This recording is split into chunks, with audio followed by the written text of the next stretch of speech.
When did the golden child finally lose it all?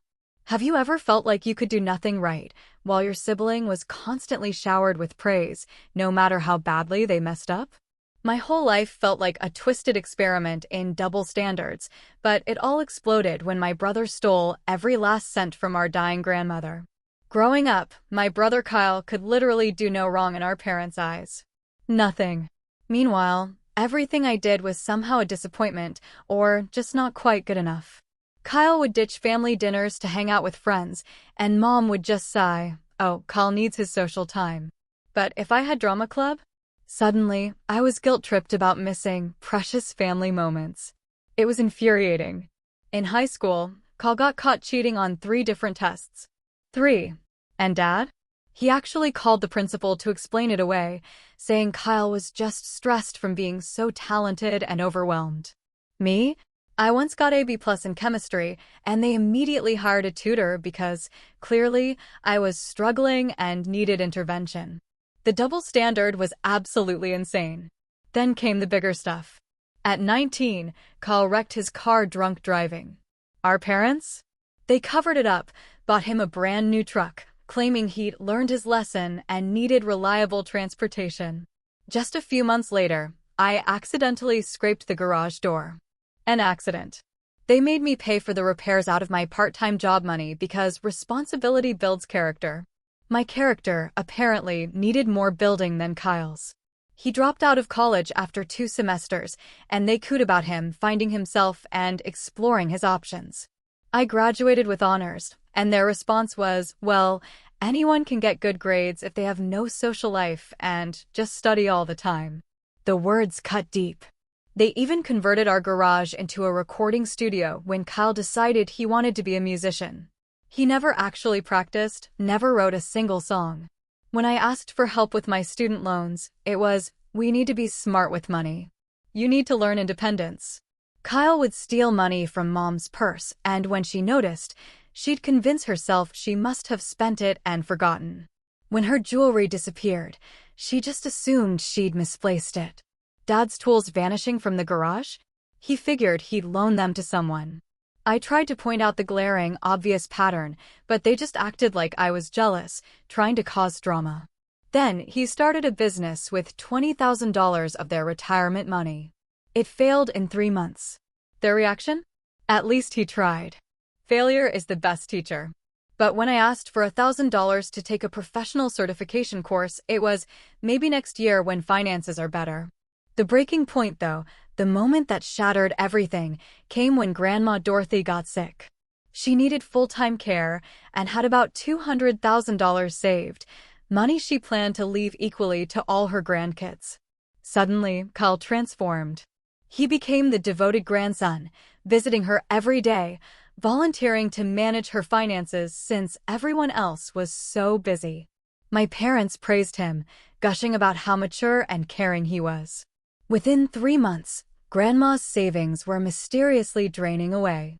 Kyle claimed it was all medical expenses and household needs, but he never had receipts. He'd buy her generic groceries and pocket the rest, spinning tales about buying organic everything. He even convinced her to sign a power of attorney, saying it was too stressful for her to deal with bills. My parents? They refused to question anything. How dare anyone suggest their wonderful son was anything but a saint? Grandma passed away 6 months later. When the will was read, there was almost nothing left. Kyle had drained everything except about $10,000. The lawyer mentioned some suspicious transfers, but Kyle had power of attorney, so technically it was legal. My parents still defended him, of course. He must have used it for Grandma's care, they insisted. We should be grateful he was there for her. That's when my cousin Ella, who worked at the bank, pulled me aside. She wasn't supposed to say anything, but she just had to. She'd seen where the money actually went. Kyle had been transferring it to his own accounts, then straight to a casino app. $200,000. Gambled away in 6 months, while Grandma ate generic bread and watched her stories in a freezing house because Kyle said the heating bill was too expensive. Ella had screenshots of everything. The transfers to Kyle's account, the immediate transfers to the gambling site. The times and dates matched exactly. She'd been documenting it for months, but didn't know what to do because, technically, Kyle had legal authority. I called a family meeting. My voice was shaking as I said I had something important to share about Grandma's estate. Kyle immediately got defensive. "If this is about money," he spat, his eyes narrowed, "then you're being disgusting and disrespecting Grandma's memory." My parents started scolding me before I even spoke a word. But I didn't back down. I pulled out the printed screenshots. My hands trembled as I started passing them around. "Here," I said, my voice cutting through the tension. "Here's $50,000 transferred to Kyle's personal account on January 10th. And here's that same $50,000 transferred to Bet King Casino 3 hours later. Here's another $30,000 on January 25th. Another $40,000 on February 3rd. Every single transfer is documented." Kyle lunged for the papers, his face a mask of panic. "These are private banking records," he stammered, but it was too late. Everyone had already seen them. The proof. Right there. My Uncle Robert, who's a cop, stood up.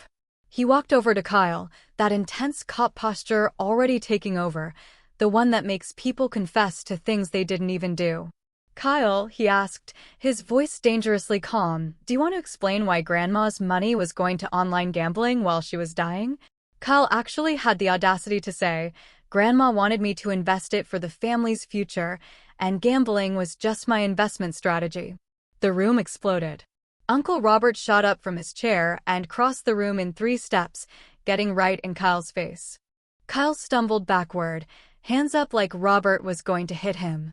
Mom started screaming at Robert to calm down, to stop attacking her son. Dad joined in, yelling that this was completely inappropriate and Robert needed to back off right now. Robert didn't move an inch. He just kept staring at Kyle with that look, asking if Kyle seriously just called stealing $200,000 from his dying grandmother an investment strategy. Kyle's mouth opened and closed, but nothing came out. I could see sweat forming on his forehead, even though the house was cold. Mom pushed between them, actually putting her hands on Robert's chest and shoving him. She was furious, telling him he was being aggressive and threatening, and she wouldn't allow this kind of behavior in her home. I stayed in my chair, the bank statements still clutched in my hand, watching it all unfold like a movie.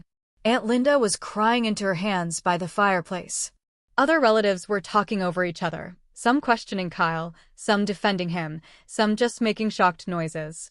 My parents literally positioned themselves on either side of Kyle like bodyguards, creating a human wall between him and everyone else. Uncle Robert took a step back, but his eyes never left Kyle. Every muscle in his jaw was working. Kyle looked around the room, searching for an escape route, his eyes darting from person to person. Then he made his move. He bolted for the front door, shoving past Mom so hard she stumbled into the coffee table. But Uncle Robert was faster.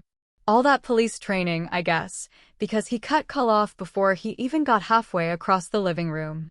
Robert planted himself right in front of the door, arms crossed, and told Kyle he wasn't leaving until he explained where Grandma's money actually went.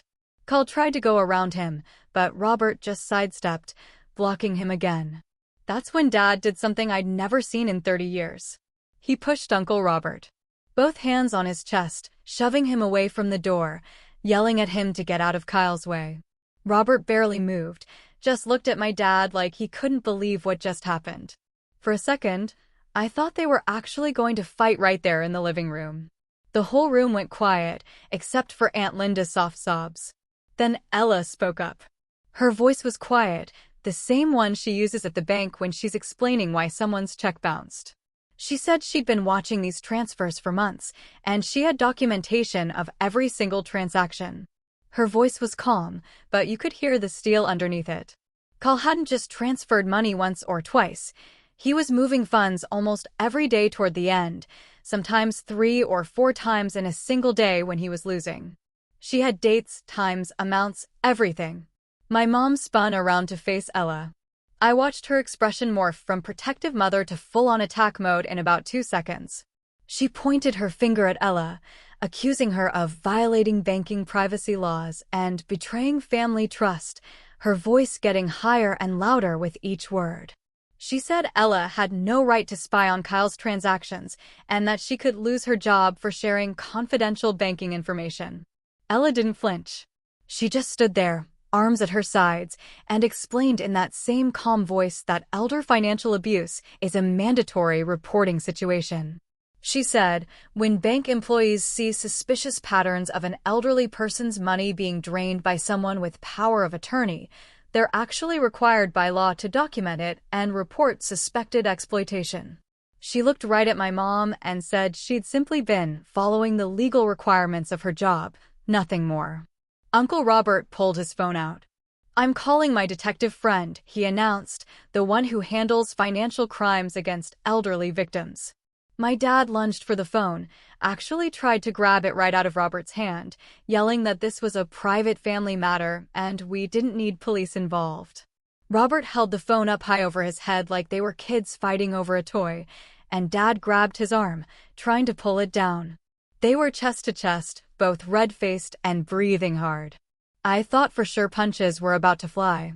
Aunt Linda rushed over, wedging herself between them, pushing them apart with her hands on both their chests, begging them to stop. She was crying harder now, mascara running down her face, saying this wasn't helping anything. Suddenly, Kyle dropped to his knees right there in the middle of the living room, hands over his face, shoulders shaking. He started sobbing these big, gulping sobs that sounded almost fake, even though I think they were real. And between the sobs, he admitted it, he had a gambling problem. He said he never meant for it to get this bad, that he thought he could control it, that he was going to pay Grandma back when he finally hit it big. He looked up at everyone, tears and snot running down his face, and claimed he'd been so close to a major jackpot that would have fixed everything. He just needed one more big win. My parents transformed instantly, like someone flipped a switch. Mom dropped to her knees next to Kyle, wrapping her arms around him, rocking him like he was 5 years old. "It's okay, baby," she cooed. "You're sick. You need help, not judgment. We're going to get you through this." Dad crouched down, too, putting his hand on Kyle's back. Then he stood up and addressed the whole room like he was giving a speech. He announced that Kyle had admitted he had a disease, that gambling addiction is a recognized mental illness, and that we all needed to focus on getting him treatment rather than blame and punishment. He said anyone who really loved Kyle would support him through his recovery instead of attacking him when he was at his lowest point. I finally stood up from my chair, the bank statements still clutched in my hand. I looked around at all these relatives, some nodding along with my dad, some looking uncomfortable, some still crying. I asked, my voice slow and clear so everyone could hear, "Does anyone remember that Grandma lived in a cold house eating cheap food while Kyle gambled away her life savings?" Several relatives nodded, including Uncle Robert and Ella. One of my cousins mumbled something about Grandma complaining about being cold last winter. But my parents acted like I'd just said the most cruel and heartless thing imaginable. Mom looked at me with this expression of pure disgust and said I was being unsympathetic to Kyle's mental health struggles. Dad said I was choosing to judge and punish instead of showing compassion for someone suffering from a disease. Uncle Robert made the call anyway. He turned away from my dad, walking toward the kitchen, phone to his ear. I could hear him talking to someone, explaining the situation in his cop voice, all business and facts. He mentioned power of attorney abuse, elder financial exploitation, documented transfers to gambling sites, $200,000 over 6 months. He even mentioned having a family member from the bank with complete documentation. My dad followed him to the kitchen doorway, still protesting, saying Robert was making a terrible mistake and this would destroy the family. Mom stayed on the floor with Kyle, holding him while he cried into her shoulder. I just stood there with those bank statements in my hand, wondering how we'd gotten to this point where showing evidence of theft was somehow the cruel thing to do. The front door opened and Brittany walked in, carrying 2 grocery bags and calling out that she'd brought the snacks Mom asked for. She stopped in the entryway, her mouth falling open as she took in the scene. Kyle was still on the floor with Mom wrapped around him, sobbing. Dad stood next to them, arms crossed, looking ready to fight anyone. Uncle Robert was coming back from the kitchen, phone in hand. Aunt Linda was crying quietly in the corner chair. Ella stood near me, holding more bank statements. 3 other relatives were scattered around, looking like they wanted to disappear into the furniture. Brittany set the grocery bags down slowly and asked what was going on, why everyone was crying. Kyle lifted his head, tried to say something, but just made a choking sound and buried his face back in Mom's shoulder. Dad stepped forward and told Brittany this was a private family matter and maybe she should leave. Ella walked over to Brittany and said, very calmly, that she needed to see something important. She held out the bank statements, explaining in her quiet, steady voice that Kyle had power of attorney for Grandma and he'd transferred $200,000 from her accounts to gambling sites over 6 months while Grandma was dying. Brittany took the papers. Her hands started shaking as she looked through them. Her face went completely white. "Is this real?" she whispered. Ella nodded and showed her the transfer dates and amounts. $50,000 on January 10th to Kyle's account, then to Bet King Casino 3 hours later. $30,000 on January 25th, $40,000 on February 3rd. Every single transfer documented with dates and times. Brittany looked at Kyle. "Is this true?" she asked, her voice cracking. "Did you really steal from your dying grandmother to gamble?" Kyle finally managed to speak. "It wasn't like that. I have a gambling problem. It's a disease, I couldn't control it." Brittany cut him off. "How long have you been lying to me?" Her voice got louder. "I loaned you $5,000 last month, Kyle. You said it was for a business investment. Was that gambling money too?" Kyle didn't answer. Mom jumped in. "This isn't the time to attack Kyle. He's clearly suffering and needs support." Dad moved next to Mom. "Everyone who really loves Kyle should focus on solutions and getting him help instead of blame and punishment." Mom looked at Brittany. "If you care about Kyle at all, you'll stand by him during his recovery from this terrible disease." Uncle Robert walked back into the living room. "Detective Sarah Moore is coming over," he announced. "She's going to take statements and review all the evidence."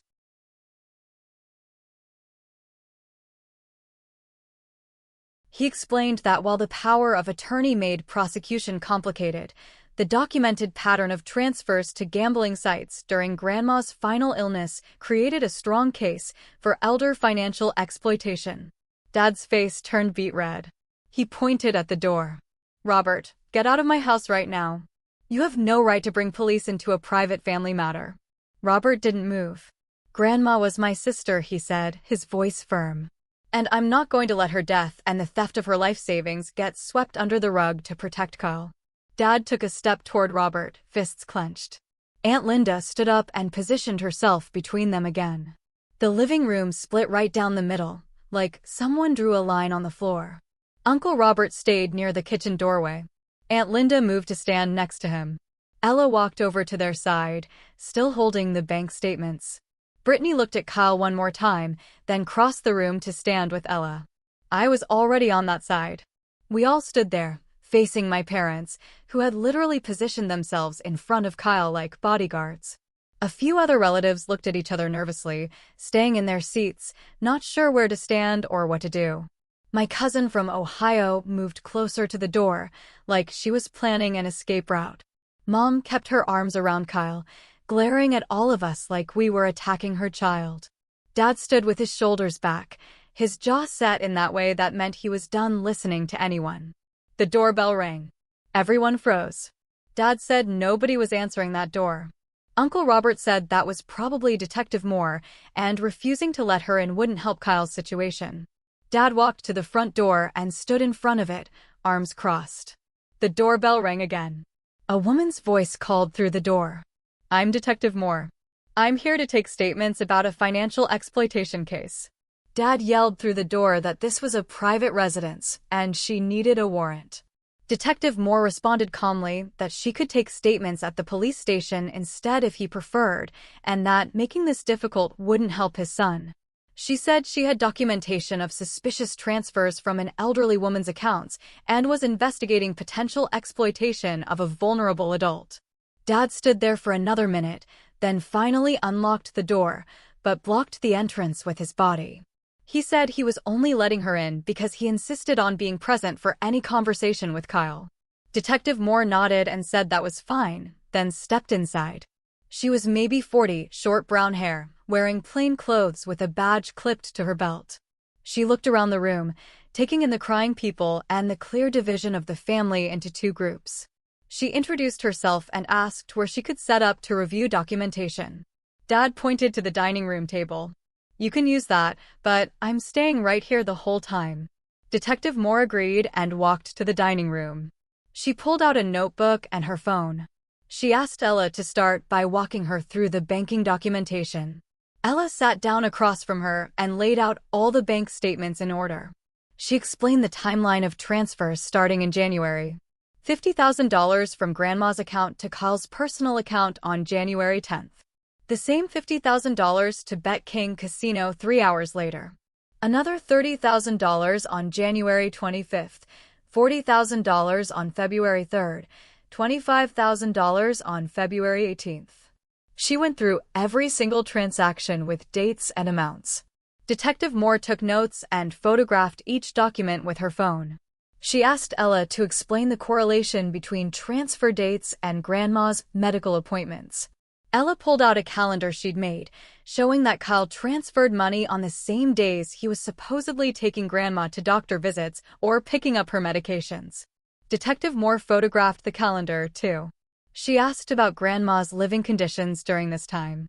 Ella explained that Grandma complained about being cold because Kyle said the heating bill was too expensive. She ate generic food because Kyle said organic was too costly. She wore the same clothes for months because Kyle said new ones weren't in the budget. All while he was transferring thousands of dollars every week to gambling sites. Detective Moore turned to Kyle. "Can you explain the transfers from your grandmother's account to your personal account and then to the gambling sites?" Kyle sat up straighter, wiped his eyes. "Grandma knew exactly what I was doing with the money," he said, surprisingly confidently. "And she approved of my investment strategy. She understood I was trying to grow her savings so there would be more for everyone when she passed away." Detective Moore asked if he had any written documentation of his grandmother's approval for these transfers. Kyle shook his head. "It was all verbal agreements between me and Grandma during our private conversations. She trusted me completely, didn't need everything in writing because we had a special relationship." My dad nodded along, like this made perfect sense. Mom squeezed Kyle's shoulder supportively. I couldn't stay quiet anymore. I interrupted. Grandma had early dementia during the final 6 months. It's documented in all her medical records from the neurologist. Detective Moore looked at me. "Do you have copies of those medical records?" I said I could get them from the doctor's office. Uncle Robert jumped in. This is exactly why Kyle pushed so hard for power of attorney. He claimed he wanted to protect Grandma from confusion and mistakes with her finances. He told the whole family Grandma was getting forgetful and needed someone responsible to handle her bills and banking. Kyle's face went red. "That's not fair. I got power of attorney because Grandma asked me to help her because she was stressed about managing everything." Detective Moore made notes.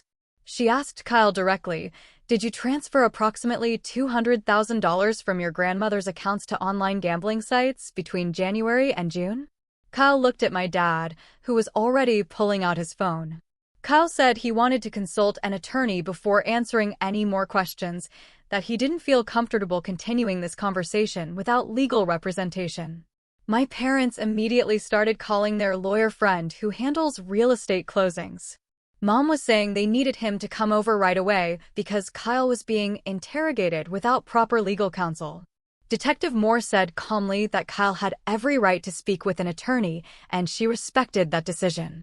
She explained that the documented evidence spoke for itself, regardless of whether Kyle provided additional statements, and that the banking records and transaction history created a clear timeline of the financial exploitation. Dad kept trying to reach the lawyer while Mom hovered over Kyle, telling him not to say another word until they had proper representation there. Detective Moore gathered her notes and photographs and said she had enough documentation to move forward with her investigation.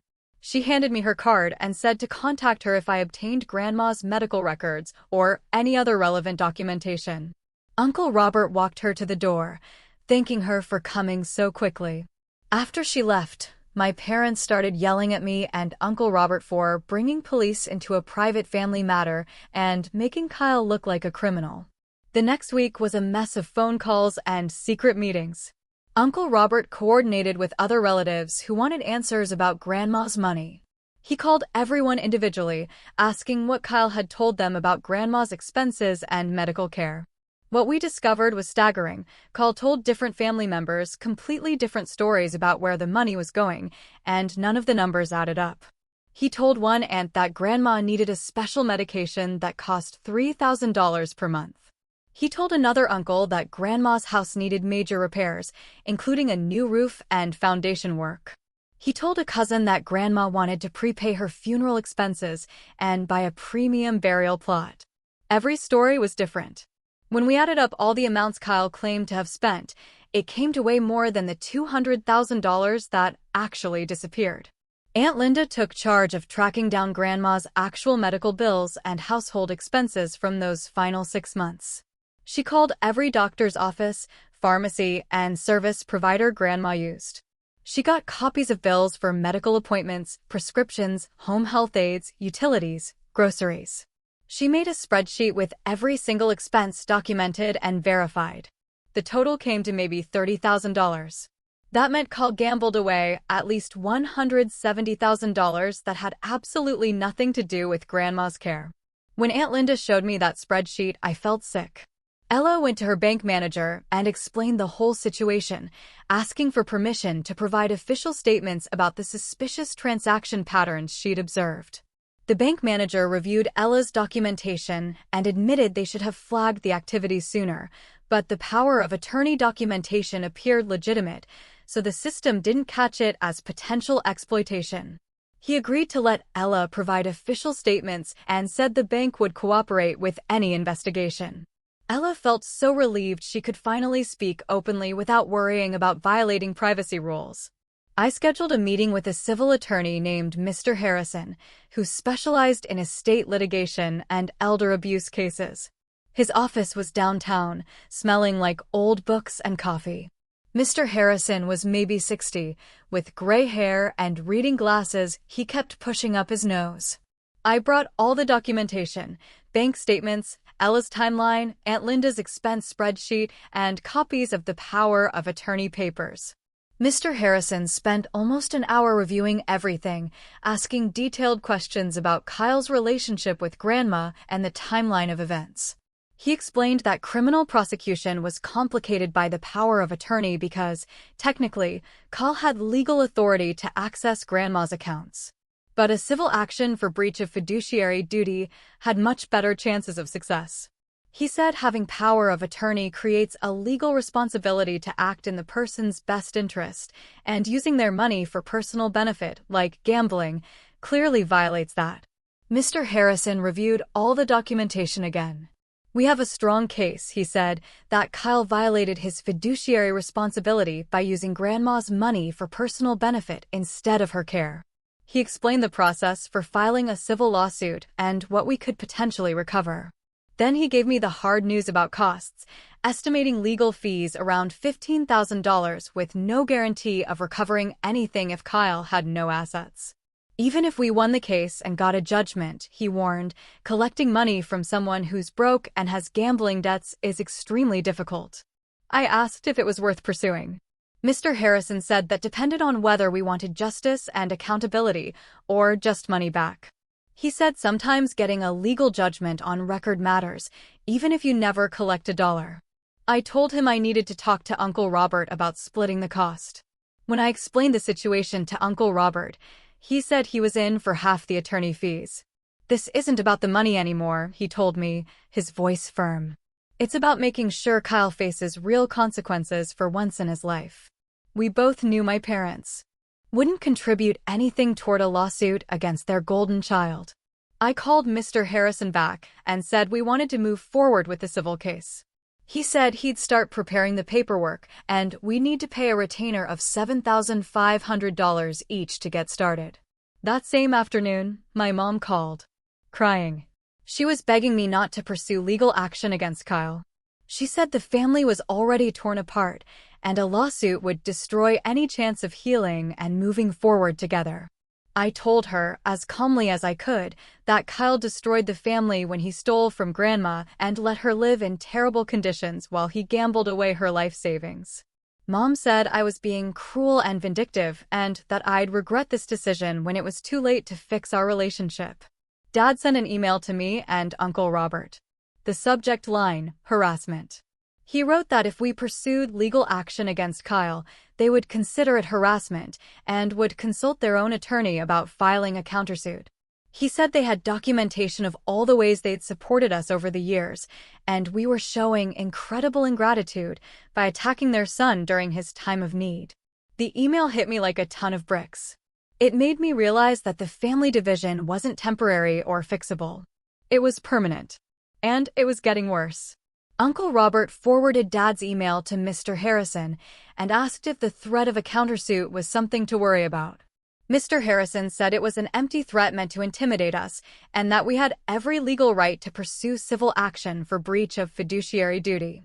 He said to document all communication from my parents in case their harassment escalated. I sent Mr. Harrison my half of the retainer fee, and Uncle Robert sent his portion the same day. Within 3 days of us filing the retainer, Kyle hired his own attorney, Richard Crane, who specialized in criminal defense. Uncle Robert heard about it through his police contacts before my parents even told anyone. Mr. Crane immediately started making statements to Detective Moore about how Kyle's gambling addiction was a recognized mental illness that impaired his judgment and decision-making abilities. He was building a defense around diminished capacity, claiming Kyle couldn't form criminal intent because his addiction was controlling his actions. Detective Moore called to warn me that this was a common strategy in financial exploitation cases, and that it sometimes worked to reduce charges or avoid prosecution entirely. She said the key would be proving that Kyle knew what he was doing was wrong and did it anyway, which the pattern of lies and cover-ups would help establish. My parents jumped on this narrative like it was a life raft. Within a week, they were telling everyone who would listen that Kyle was a victim of disease who needed treatment and compassion, not punishment. Mom actually posted on Facebook about the importance of supporting family members struggling with addiction and how society needs to view addiction as a medical condition rather than a moral failing. She didn't mention Kyle by name, but everyone knew what she was talking about. Several relatives who didn't know the full story about Grandma's money commented with supportive messages about how brave she was to speak out and how proud they were of her for standing by her son. I wanted to scream every time I saw another comment praising my parents for their compassion and understanding. Meanwhile, I spent an entire weekend creating a detailed timeline document that showed Kyle's pattern of manipulation and lies going back years. I started with the cheating incidents in high school where Dad called the principal to make excuses. Then the drunk driving accident they covered up and bought him a new truck afterward. The failed business that lost $20,000 of their retirement money. Every time he stole from Mom's purse or when Dad's tools went missing. The recording studio they built that he never used. I documented every double standard, every excuse they made, every consequence I faced for minor mistakes while Kyle got away with major ones. The document ended up being 12 pages long with dates and specific incidents. I sent copies to Uncle Robert, Ella, and Mr. Harrison. Ella added her own observations about Kyle's behavior at family gatherings over the past 5 years. She remembered him borrowing $200 from Aunt Linda for car repairs that never happened. She'd seen him ask Uncle Robert's son for $500 for a business opportunity that never materialized. She recalled a Christmas 3 years ago when Kyle borrowed $300 from our cousin Michelle to help with rent and never paid it back. We started comparing notes and realized Kyle had been running small-scale scams on the family for years, always with different stories, always promising to pay people back, never following through. Uncle Robert took it upon himself to interview other relatives privately about their interactions with Kyle. He approached it like a detective investigation, asking specific questions about money Kyle had borrowed or business deals he'd proposed. What he discovered was shocking, even to me. Kyle had borrowed money from at least 8 different family members over the past 3 years, with amounts ranging from $200 to $5,000. The total came to about $30,000 that nobody had been repaid. Each person had a different story from Kyle about why he needed the money: temporary cash flow problems, an investment opportunity that required quick action, medical bills for a health scare he never told our parents about, car repairs after an accident. Every story was designed to create urgency and sympathy while avoiding any verification or follow-up. Uncle Robert documented everything in a spreadsheet with dates, amounts, and the stories Kyle had told each person. We brought all this information to Detective Moore at her office downtown. She spread the documents across her desk and studied them for a long time without saying anything. Finally, she looked up. "This establishes a clear pattern of financial manipulation," she said, "that strengthens the case against Kyle significantly." She explained that one of the challenges with the grandma situation was that Kyle's attorney could argue it was an isolated incident caused by gambling addiction spiraling out of control. But this pattern, going back years, she emphasized, shows deliberate, repeated deceptive behavior for personal gain. It demonstrates that Kyle knew how to manipulate people, knew how to create convincing stories, and knew how to avoid getting caught.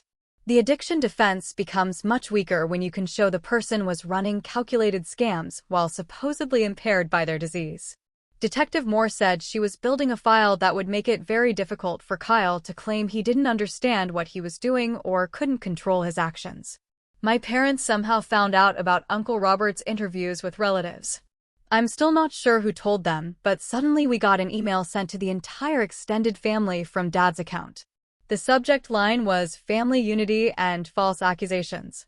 The email accused me, Ella, and Uncle Robert of conducting a witch hunt against Kyle and trying to destroy the family.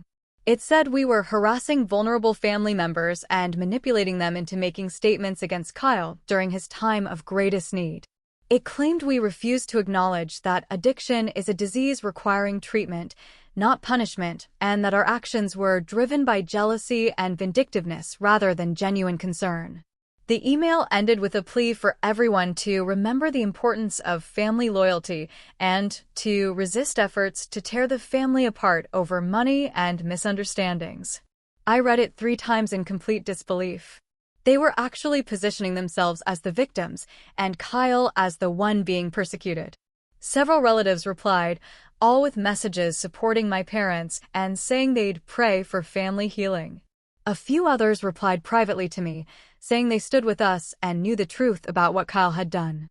The family was splitting into clear sides, and the division was getting worse every day.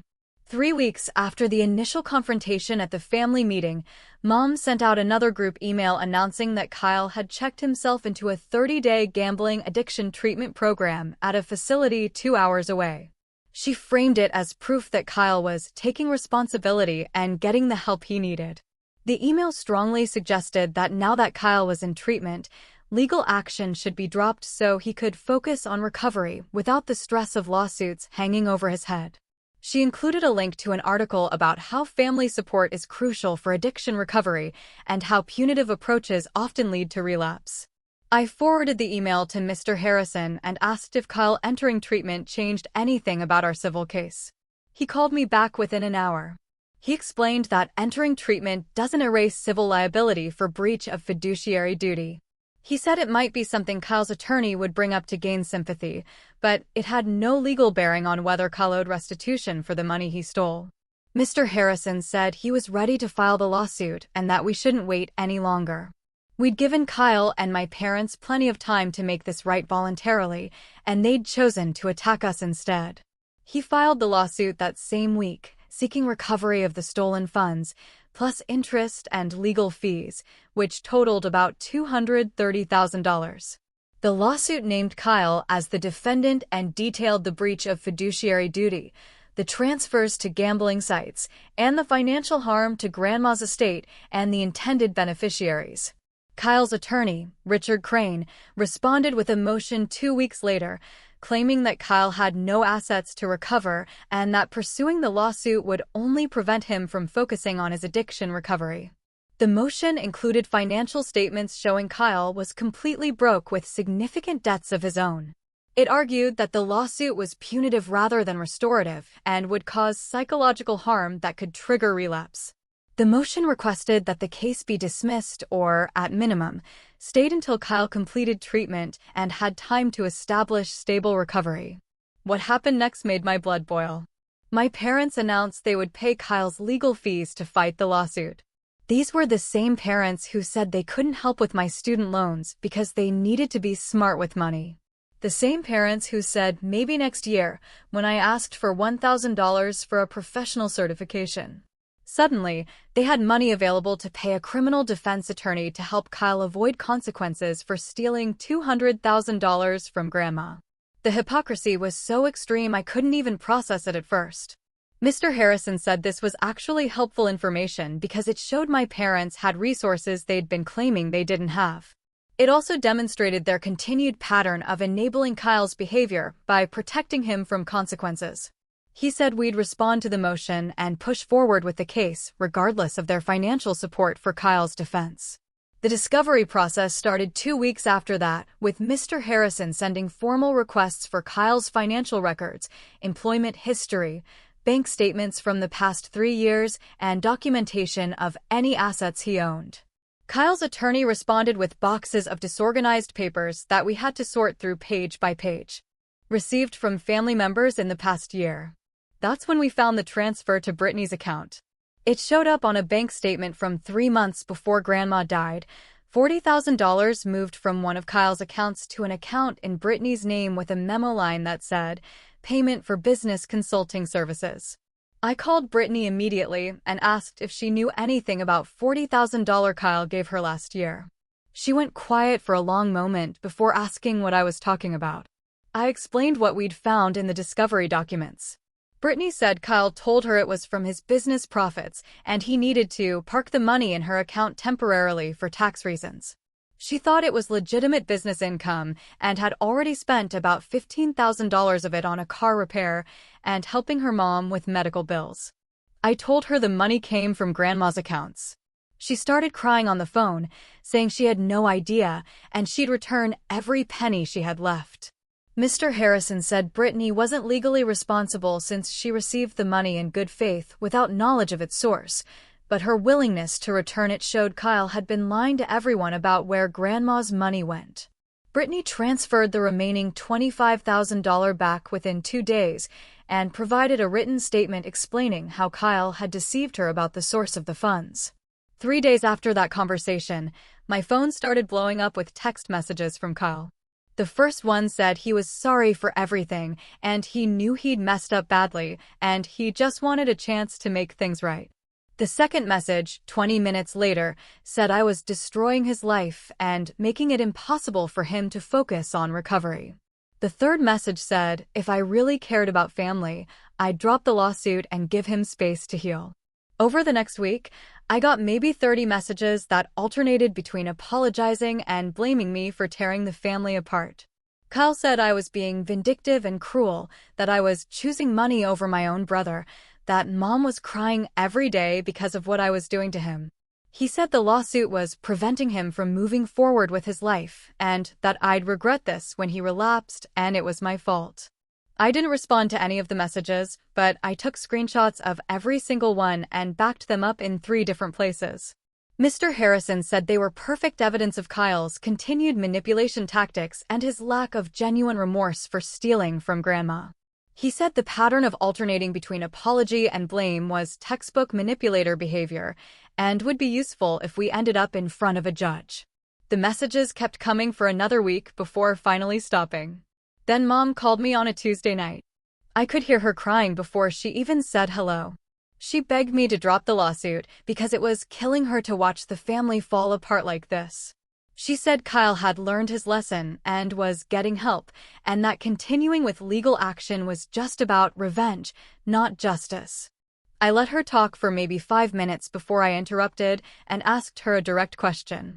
I said Kyle stole $200,000 from her dying mother-in-law and let Grandma live in terrible conditions while he gambled the money away. So I asked, do you think that deserves consequences, or should Kyle just get therapy and move on with his life? Mom got quiet for a moment before admitting that what Kyle did was wrong, but then she immediately pivoted. He was sick, she said, and punishing him wouldn't bring Grandma back or recover the money. She said I was choosing money over family and that I'd regret destroying these relationships when it was too late to fix them. I realized right then, during that conversation, that my mom was never going to hold Kyle truly accountable for what he did.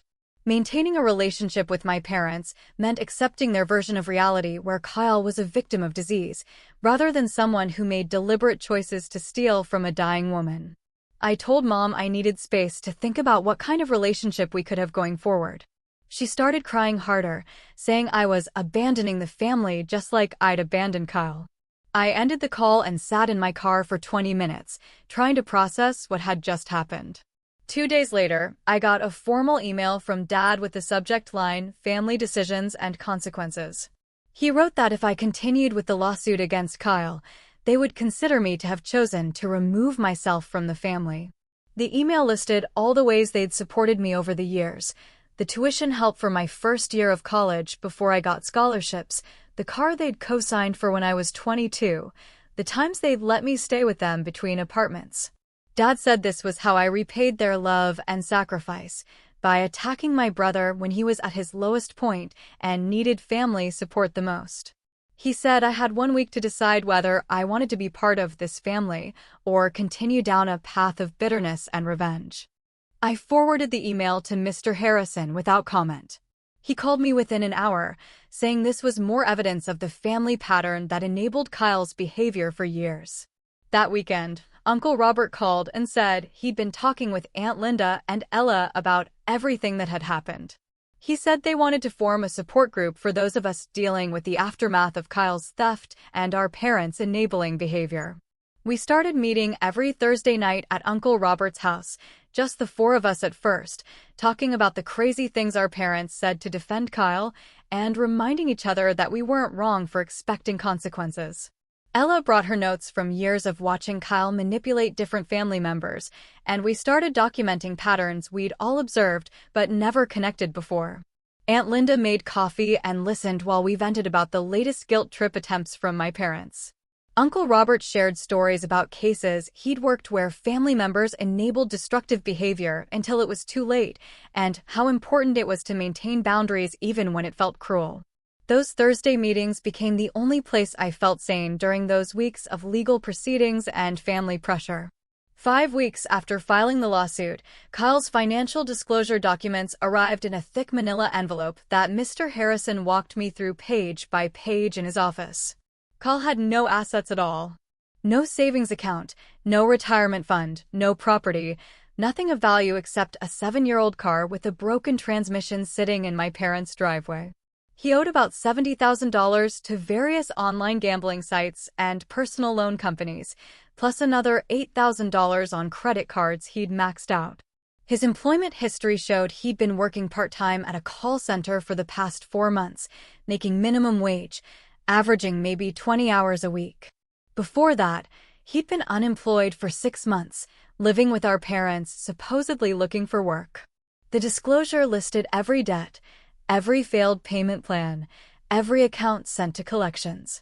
Mr. Harrison spread the papers across his desk and explained that even winning the lawsuit wouldn't mean we'd actually recover any money.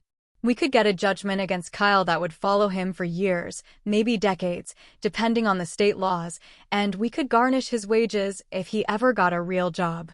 But the reality was that collecting from someone with negative net worth was basically impossible.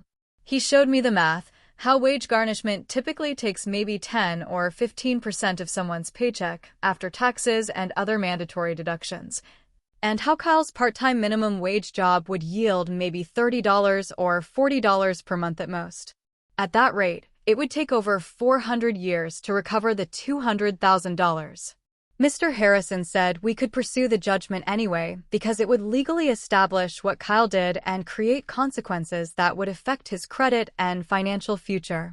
But I needed to understand that actual money recovery was not going to happen anytime soon. I sat in that office staring at Kyle's financial disclosure and had to decide whether continuing the lawsuit made any sense at all. The whole point had been to hold Kyle accountable and recover at least some of Grandma's money for the family. But if there was nothing to recover, then what was the point of spending more money on legal fees? I called Uncle Robert from my car in the parking lot and explained the situation, reading him some of the numbers from the disclosure. He was quiet for a minute, then said it wasn't really about the money anymore. It was about making sure Kyle faced legal consequences for what he did instead of just skating by with therapy and sympathy like always. Ella said the same thing when I talked to her that evening, that if we dropped the lawsuit now, then Kyle would learn, once again, that he could do terrible things and face no real consequences. We met at Uncle Robert's house the next Thursday and talked through all the options. The three of us sitting around his kitchen table with coffee and the financial disclosure papers spread out between us. Uncle Robert said that in his years as a cop, he'd seen too many cases where family members let things slide because pursuing justice seemed too hard or too expensive, and then the person just kept doing worse things because they knew they'd get away with it. Ella pointed out that we'd already spent the money on the retainer and filed the lawsuit, so stopping now would mean Kyle won by simply being broke and pathetic. I realized they were both right. This had stopped being about money recovery somewhere along the way and had become about establishing that actions have consequences, even within families. Mom called me 2 days later and said she had something important to tell me, that she'd been working with her therapist and had what she described as a breakthrough. Her voice sounded different, less defensive, and more tired, like she'd been crying recently. She said she was starting to recognize how her favoritism toward Kyle had damaged both of her sons over the years, how she'd held me to impossible standards while letting Kyle get away with everything because she was afraid of losing his love. She apologized for all the double standards, for the way she dismissed my accomplishments while celebrating Kyle's failures as learning experiences, for making me pay for the scraped garage door while buying Kyle a new truck after drunk driving. She went through specific examples from our childhood and teenage years, acknowledging things I'd pointed out dozens of times, but that she'd always denied or minimized. The apology felt genuine in a way I'd never heard from her before, like she was actually seeing the pattern instead of just defending herself. She cried while talking about how she'd enabled Kyle's behavior for so long that she'd helped create the person who could steal from his dying grandmother, and how she needed to take responsibility for her part in that. But then she said she hoped that now that she was acknowledging all of this, I would consider dropping the lawsuit and letting the family move forward together. She said she understood why I was angry and hurt, and she accepted that she'd caused a lot of that pain, but continuing to pursue legal action against Kyle would just create more damage and prevent any healing from happening. She wanted us to focus on being a family again, on supporting Kyle's recovery while also building a healthier dynamic where both her sons felt valued and loved. The apology that had felt so genuine suddenly felt incomplete, like she was acknowledging past mistakes, but not accepting that current consequences were appropriate. She was admitting she'd been wrong for years, but still wanted me to protect Kyle from the results of his choices, which was exactly the same pattern that created this whole situation. I told Mom that I appreciated her recognizing the favoritism and the double standards, that it meant something to hear her actually admit those things out loud instead of denying them. But I explained that I needed to see sustained change in behavior over time, not just words and promises during one phone call. I said that dropping the lawsuit now would be repeating the exact pattern of protecting Kyle from consequences that had enabled his behavior for his entire life. She started crying harder and said I was being cruel and unforgiving, that she was trying to make things right and I was throwing it back in her face. I stayed calm and repeated that changed behavior over time was what mattered, not apologies that came with conditions attached. She said she didn't know how to fix this if I wouldn't even give her a chance. And I told her that letting the lawsuit proceed was part of giving everyone a chance to build something healthier. We ended the call without resolving anything, and I felt exhausted and sad, but also clear that I'd made the right choice. 6 weeks after the initial confrontation, Kyle completed his 30-day gambling treatment program at some facility my parents had found and paid for. They threw him a celebration dinner for taking control of his recovery, inviting the whole extended family to recognize his achievement and support his journey. The invitation came through a group text from Mom with details about the restaurant and time, saying how proud they were of Kyle for doing the hard work of facing his addiction.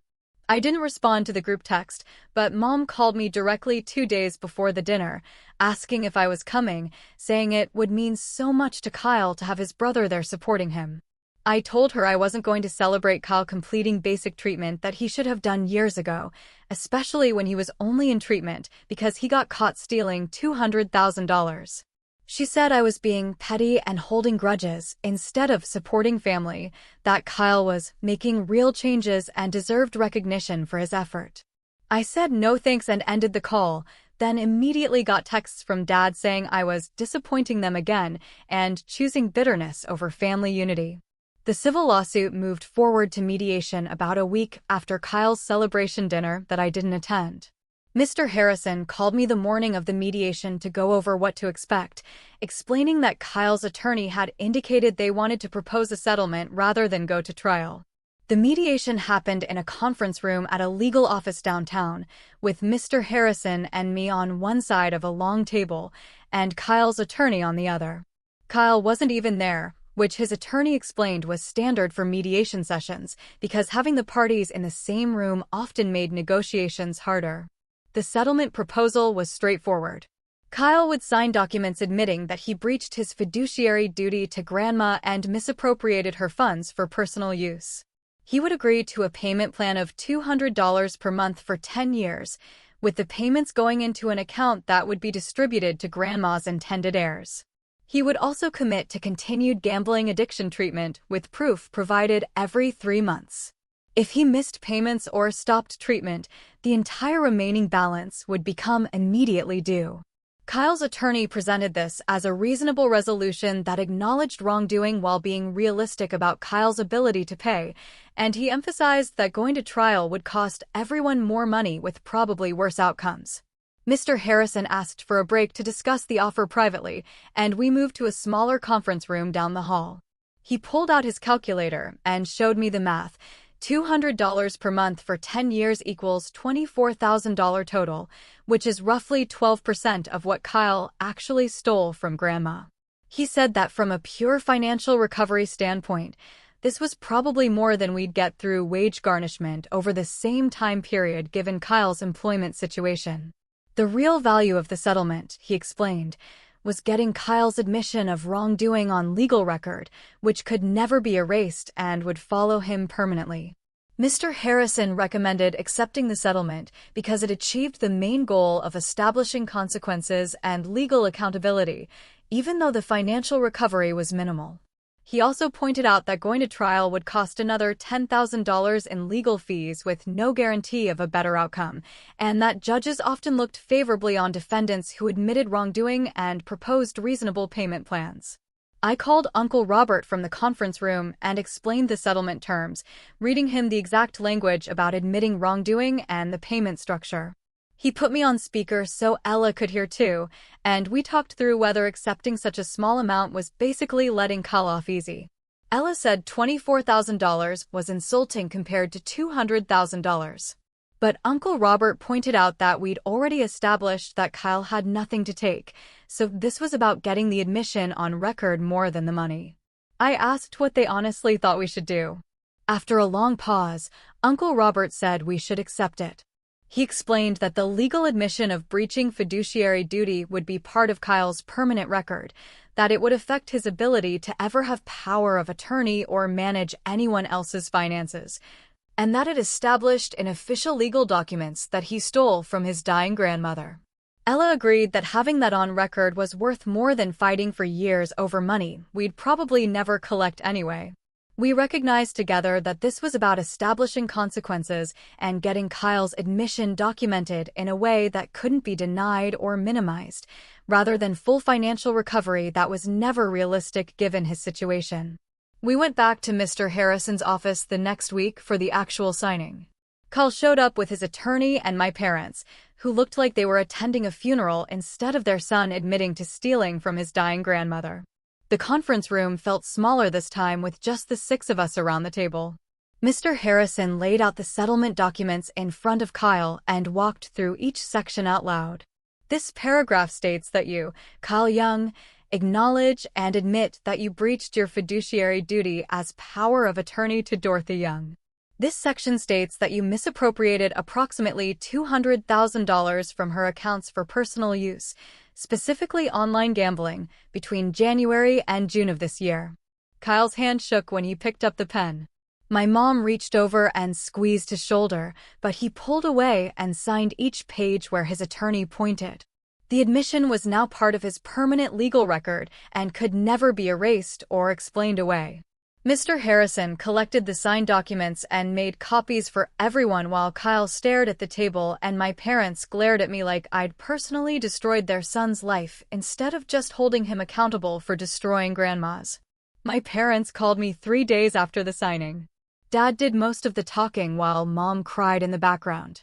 They wanted to discuss the payment terms because $200 per month was going to prevent Kyle from getting back on his feet financially, and maybe we could reduce it to $100 or let them make the payments for him. I reminded Dad that the settlement specifically stated Kyle had to make the payments himself and that any third-party payments would void the agreement. He got quiet for a minute and then said I was being unnecessarily rigid and punitive when Kyle was already struggling with his gambling addiction and trying to rebuild his life. I told him that Kyle gambled away $200,000 while Grandma froze in her house and ate generic bread, and that $24,000 over 10 years was getting off incredibly easy. Mom grabbed the phone and said, through tears, that I was choosing money over family and that she didn't raise me to be so cold and unforgiving. I hung up when she started asking why I couldn't just let it go and move forward. 2 months after everything exploded, I sat down and wrote out clear boundaries for my relationship with my parents. I'd attend Thanksgiving and Christmas because those were major holidays that involved the whole extended family. I wouldn't come to smaller gatherings where Kyle was the center of attention or being celebrated for basic adult responsibilities like keeping a job or staying away from gambling. I wouldn't discuss Kyle or the lawsuit or the settlement with them at all because every conversation turned into them defending him and attacking me. I sent the boundaries in an email, so there was written documentation and so they couldn't interrupt or argue while I was explaining. Mom called within an hour and spent 20 minutes trying to convince me to be more flexible. She said families are supposed to forgive and move past difficulties together, and that my rigid boundaries were just another way of punishing Kyle and them. I repeated that these were my terms for maintaining any relationship at all and that I wasn't negotiating. She said I'd regret this someday when it was too late to fix things and hung up crying. The boundaries held, but Mom tested them constantly. She'd call every few days with some new angle about why I should be more forgiving or flexible. Kyle was doing so well in his recovery, and it would mean so much to him if I came to his birthday dinner. Kyle got a promotion at work, and they were having a small celebration, and couldn't I just stop by for an hour? She'd send text messages with photos of family gatherings I'd declined to attend with captions about how sad it was that I was missing these precious moments. Dad mostly respected the boundaries in practice, but made passive-aggressive comments whenever we did see each other. At Thanksgiving, he mentioned 3 times how nice it was when the whole family could be together, without drama and division. When I helped clear dishes after Christmas dinner, he said something about how family loyalty and forgiveness used to mean something in this family. I didn't take the bait either time and just changed the subject or walked away. Uncle Robert and Aunt Linda became my primary family connection almost immediately. We started having dinner together every Tuesday night at their house, and they'd call to check in on weekends. Linda would text me funny memes or articles she thought I'd like during the week. Robert made a point of inviting me to things he knew my parents wouldn't attend, like baseball games or hiking trips. They'd also set boundaries with my parents around Kyle topics and refused to engage when Mom or Dad tried to complain about my rigidity or convince them to talk sense into me. Linda told me that Mom called her crying one night and asked her to explain that families are supposed to stick together no matter what. Linda said she told Mom that sticking together doesn't mean protecting people from consequences, and that maybe if they'd held Kyle accountable years ago, Grandma would still have her savings. Mom apparently hung up on her, too. The other relatives who'd supported accountability at the family meeting also stayed in closer contact with me, and we formed this unofficial coalition of people who refused to pretend everything was fine. Ella and I got much closer through everything that happened. We started meeting for dinner once a month at this Thai place halfway between our apartments, and we'd spend hours talking about family patterns and supporting each other in maintaining boundaries. She told me about growing up watching Kyle get away with everything and feeling crazy because nobody else seemed to notice or care. I told her about the years of double standards and feeling like nothing I did was ever good enough. We realized we'd both been gaslit by my parents for decades into thinking we were the problems. Ella started dating this guy named Daniel who worked in her building, and she actually introduced him to me before telling my parents, which felt really significant. She said she wanted people she trusted to meet him first instead of letting my parents form opinions and create drama. We took Daniel to the Thai place, and he was genuinely nice and seemed good for her. When Ella finally told my parents about Daniel a month later, Mom immediately asked when they were getting engaged and whether Ella had thought about what kind of wedding she wanted. Ella shut it down fast and said they'd been dating 8 weeks and Mom needed to calm down. 3 months after the initial confrontation, I started seeing a therapist to work through the complicated feelings about my family. I'd been carrying around so much anger and hurt and confusion about why my parents chose Kyle over truth and accountability.